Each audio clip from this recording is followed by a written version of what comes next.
off with something more statewide and relevant to the state. We've got Lieutenant Governor Pamela Vett on the line, and I didn't tell you this, James, but yeah, Lieutenant Governor Pamela Vett is on the show today. How's it going?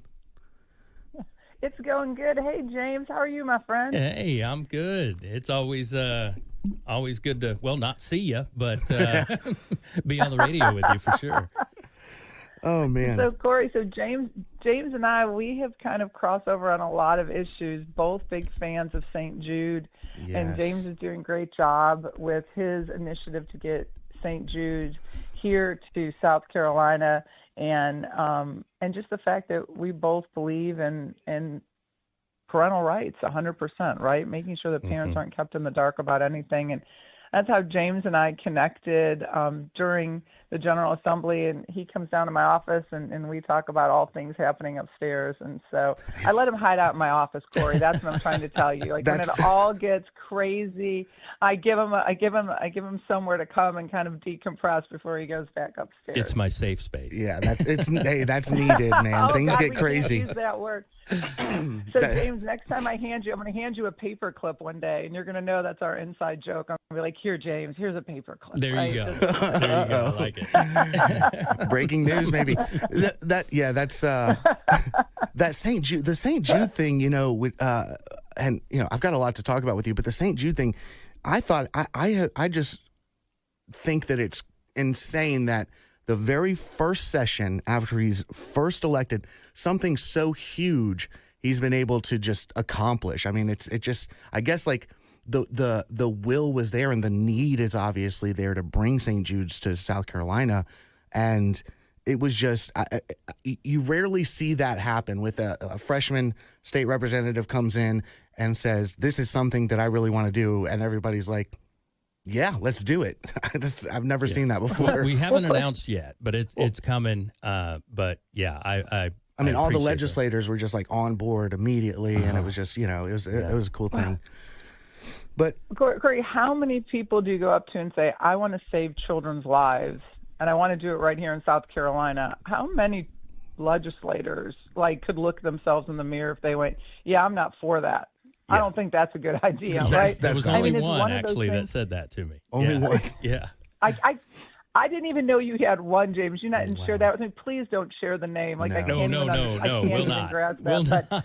But don't do that for me. I still have to believe that we have a little bit of common ground. But I think that is important, Corey, is that when you get people who have been personally touched by something, that's when they become very passionate to get things done. And I mean, it kind of segues into my announcement last week, right? Like when you get passionate, when your world gets inundated, like being a business owner. So I was a business owner pretty much my entire career, or the lion's share of my career. Right. And you start to see things that just don't seem right. Mm-hmm. You either get a passion to go out and make change, which is what my parents kind of always raised me and my three older brothers to do. Like my dad was like, he was adamant about, don't come at me with a problem if you don't have a solution. Like, don't just be the person that is negative and says no. Yeah. Like, figure out how you're going to make this better. And I think that is a great common ground, is that when people have been out in the world and they've seen things that they don't like, or it's affected them personally, or they've had to be in the minutia of it all, that gives you a passion to make change. And I think those are the people that we want to continue to see in elected office. Well, it also gives you a perspective that a lifelong career politician or somebody that works in law just can't really understand, and it's it's not saying anything negative about the people who take that route. It's just a different life, a different perspective, different problems that you've seen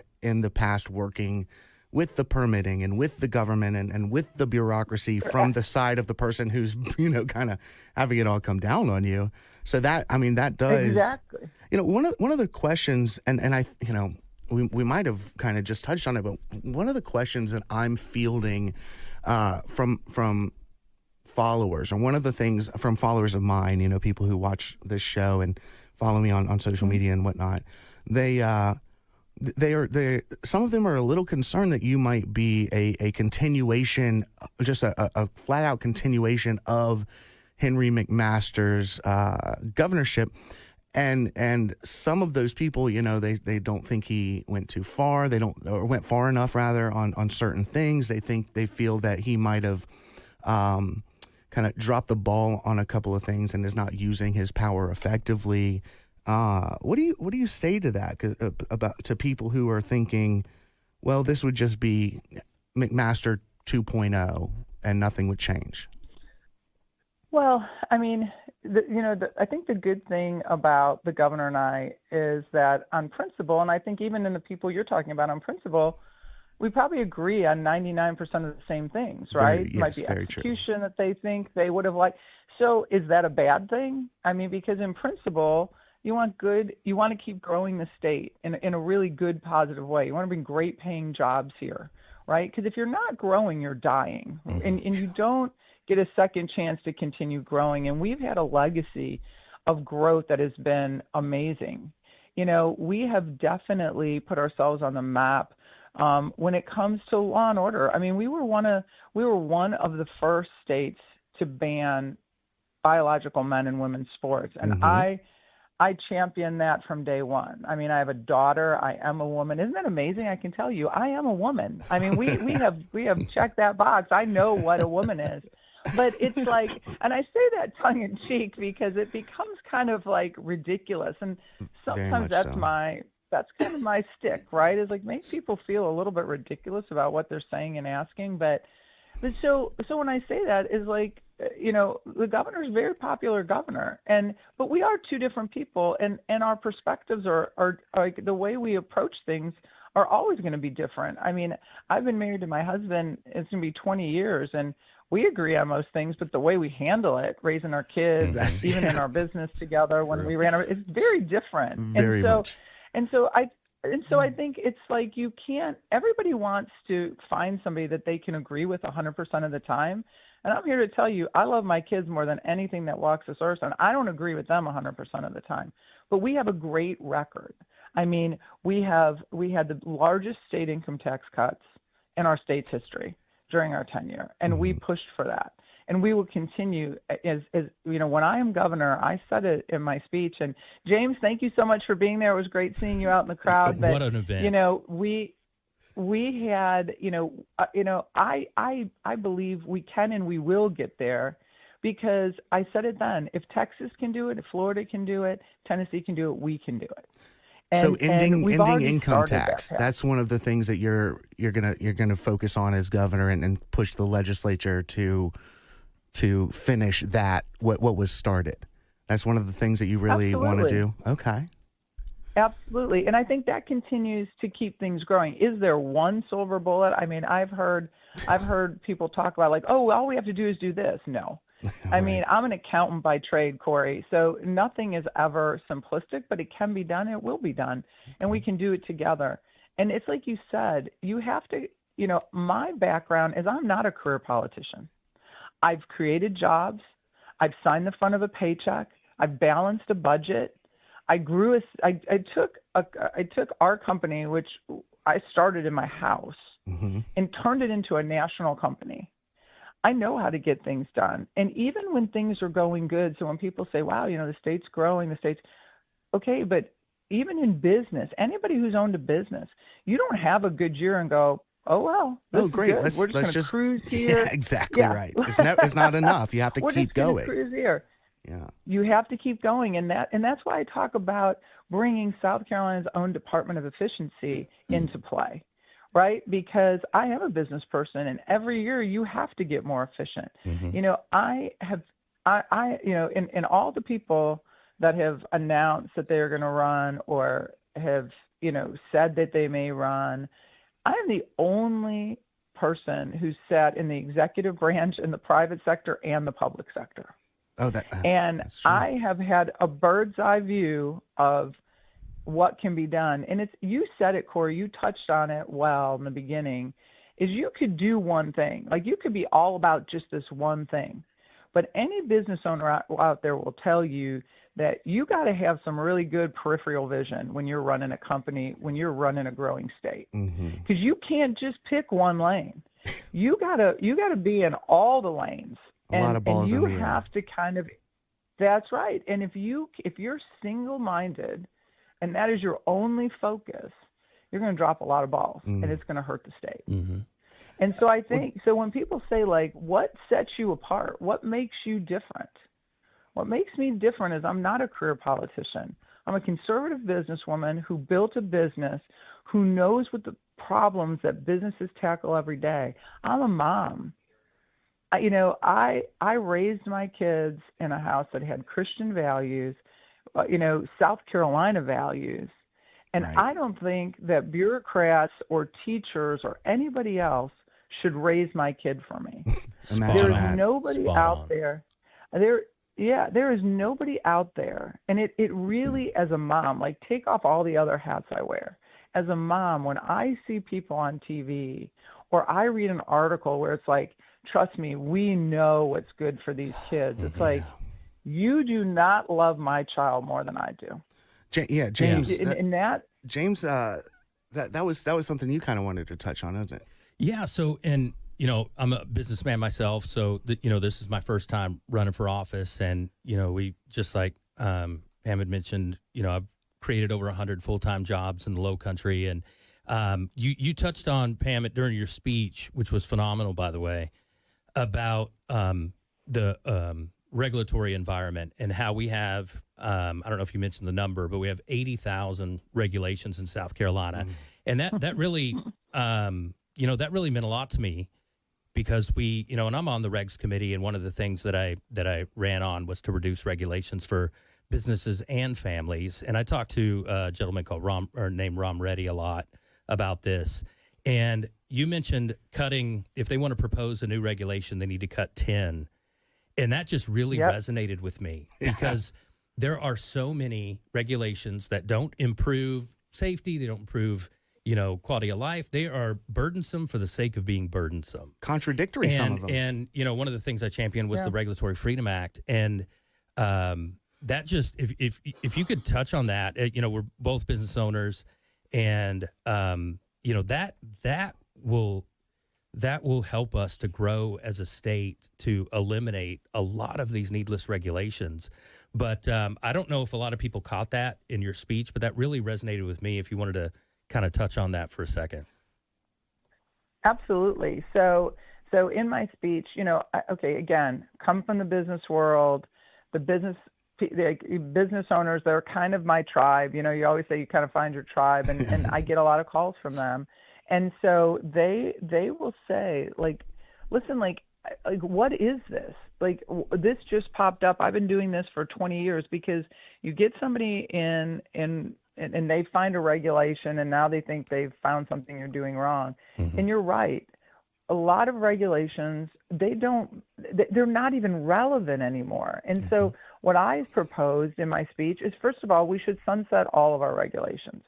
There should be a rotating sunset where they have to go back up in front of either a committee where it came from or the General Assembly to prove that they're still relevant. Is this relevant? Did we write this the right way? There have been regulations that have been written so far back.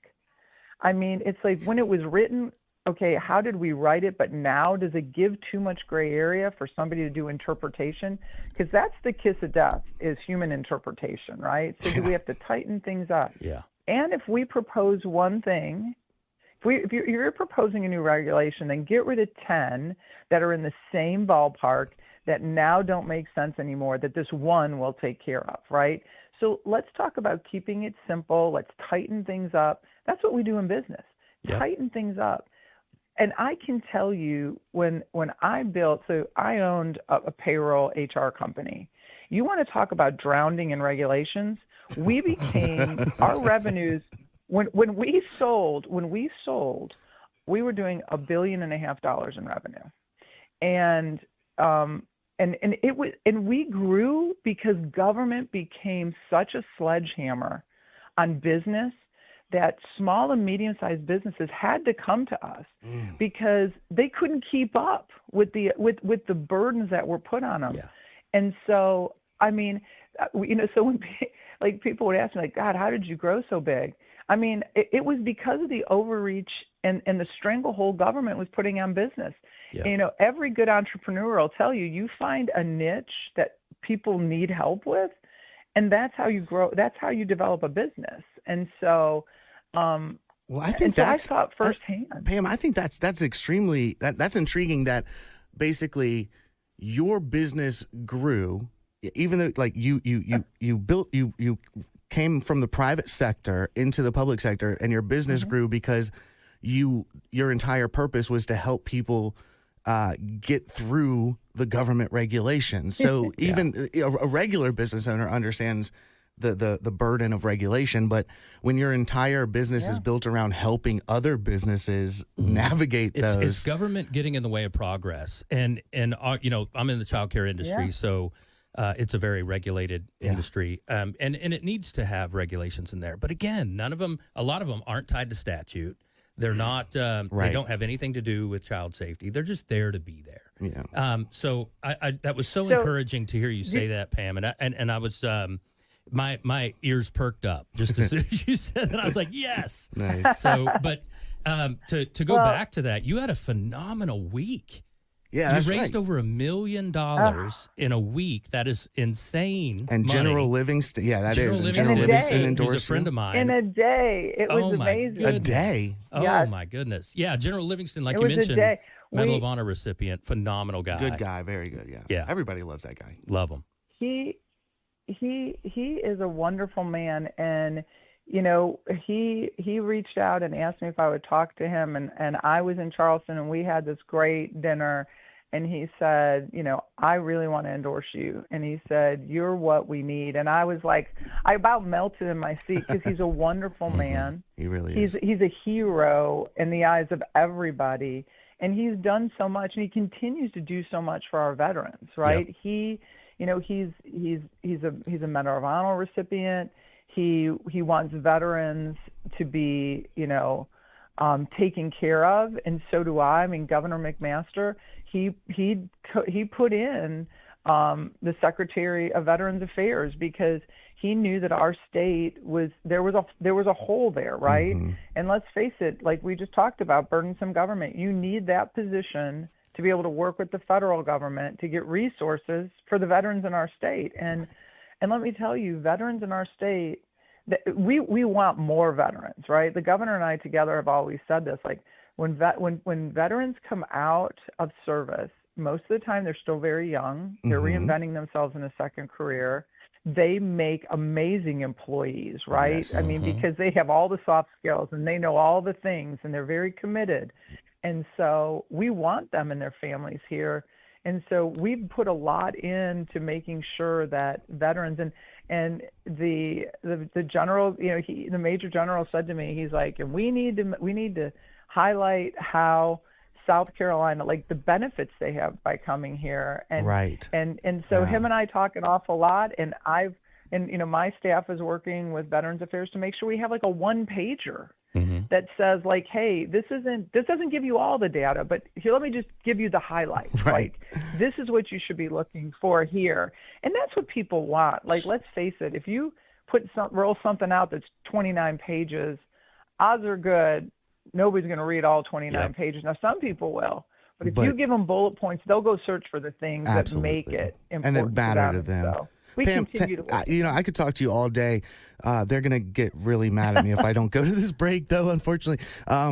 We'll talk very soon, and I still want to set up you coming in the studio so we can talk all day. So thanks so much for coming on. Yeah, it'll be fun, I promise. Thanks for coming on and talking to us. I think people just got a very good perspective on your goals, what you hope to bring to the state. I know I did. So. Well, I'm so glad, and James, I hope everybody's having a great summer. And if you want to find more about that I believe, go to Pamela Evett and look it up. And I have newsletters. I love this state. Yeah. I talk very positive about what's going on. You can find out more about me. You can see my beautiful family. And find out what I'm all about. So I encourage people, and that's on social media, or is there PamelaEvett.com? Is there like a PamelaEvett.com? There is. Okay. PamelaEvitt.com. You can go out there. You can follow any of my channels. I'm on Truth. I'm on Instagram. I'm on X. I'm on Facebook, and find out where I'm doing and where I'm going to be at. I'd love to talk to anybody face to face. Awesome. Thanks so much for coming on. All right, guys, that was Lieutenant Governor Pam Evitt. I'm going to jump straight to the break. I looked